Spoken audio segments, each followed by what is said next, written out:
All right, so then the next thing we're going to talk about, this will be the last topic, we'll do a few examples, is decomposing a large fraction into smaller fractions. Now, we've done smaller fractions into larger fractions. This is going in reverse, okay? So I'm going to give you the step-by-step instructions and show you the work, and what you're going to do is show the work along the way on your paper. So step one is we need to factor the denominator. So we're going to say what multiplies to give me negative 10, that adds to give me negative 3. So hopefully you see that that was the negative 5 and the positive 2.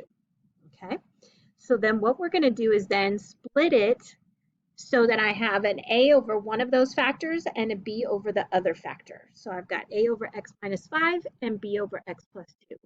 And so the goal is to solve for a and b because we don't want more variables in the problem. We want to, not have any variables in the numerator if we can help, right?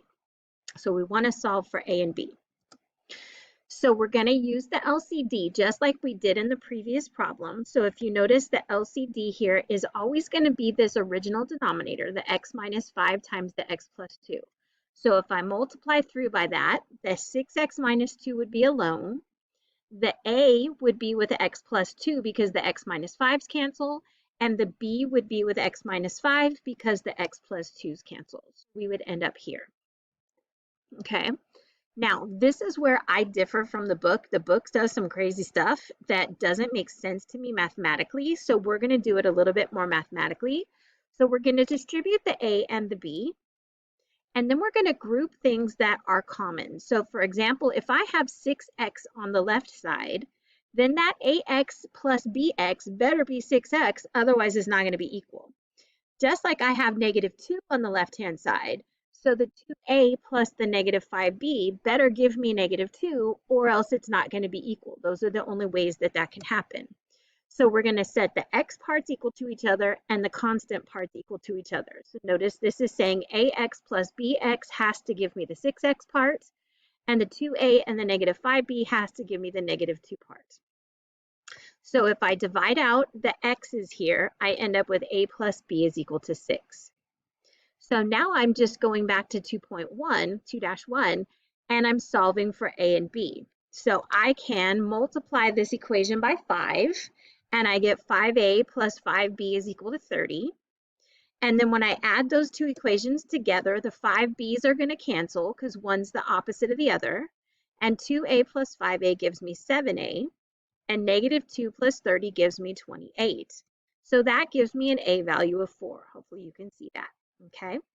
So now that I know that a is equal to 4, we're going to substitute that back into the equation over here. And so I said a is equal to 4. And so if I subtract 4 from both sides, we get b is equal to 2. Now remember, in the original question, I didn't have an a or a b. I added those in along the way. So I need to plug these back in, and I have to do it carefully so that the 4 goes where the a was and the 2 goes where the b was, so that they're over the correct denominator. So the a was over the x minus 5, so that's where I have to put the 4. And the b was over x plus 2, so that's where I have to put the 2. So I've broken this fraction down to the sum of these two fractions. So it's like the reverse of what we used to do. Okay, so now we're going to try another one together. So if we take a look at this example, remember we want to factor that denominator first. So when I do that, I'm going to say what multiplies to give me negative 21 that adds to give me negative 4. So hopefully you're screaming negative 7 and 3 at the computer. I can't hear you, but I hope you are. And so then that means that we have negative 3x minus 29 over, and then we get x minus 7 times x plus 3. And so I'm going to set that equal to a over the first one. And it doesn't matter which one you pick. You just have to be consistent throughout the problem. And then b over the second one. Okay, and I'm leaving some space because I'm going to figure out my LCD. So notice your LCD is always going to be what you started with, that first denominator. So it's going to be x minus 7 times x plus 3. So coming over here, because I have an equal sign, I can multiply through by that. So I've got x minus 7 times x plus 3. Over here, x minus 7 times x plus 3. And over here, x minus 7 times x plus 3. Okay, so I'm just multiplying through by the LCD. So beautifully, these all drop out, and we just have negative 3x minus 29. And then over here, we've got the x minus 7's drop out, and I have a times x plus 3. And then over here, the x plus 3's drop out, and I have b times x plus 7. Sorry, x minus 7. Okay, so the next step said to go ahead and distribute. So we've got negative 3x minus 29 is equal to ax plus 3a plus bx minus 7b. And so we said, let's group all the x's together. So I've got the negative 3x is equal to ax plus bx, or we could say ax plus bx is equal to negative 3x. Then I've got negative 29 is equal to 3a minus 7b. Or I could just say 3a minus 7b is equal to negative 29.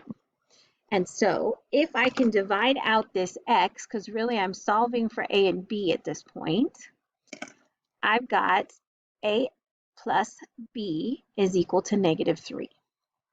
So now I have two equations with two variables, and that looks just like the 2-1 homework, okay? So I've got this negative 7b here, so I may as well just multiply this by 7 so that I can be opposite that negative 7b. So that's going to give me 7a plus 7b is equal to negative 21. So when we add it together, those two cancel, and we get 10a is equal to, and then over here it looks like we get negative 50.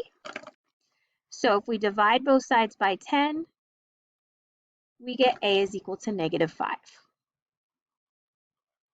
Okay, so coming back over here, that means that I have a is equal to negative 5 plus b is equal to negative 3. So then if I do the opposite, which is add 5 to both sides instead of adding negative 5, we get b is equal to positive 2.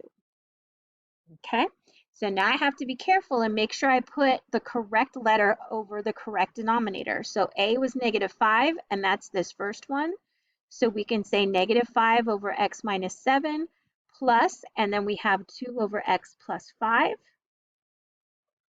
So I could write it like this, or if I reversed them, I could have said 2 over x plus 5, and instead of saying plus a negative, I could have just said 5 over x minus 7. That would totally work as well. Both of those answers are correct. All right, so, that was my only example. So we are done, and you can go ahead and get started.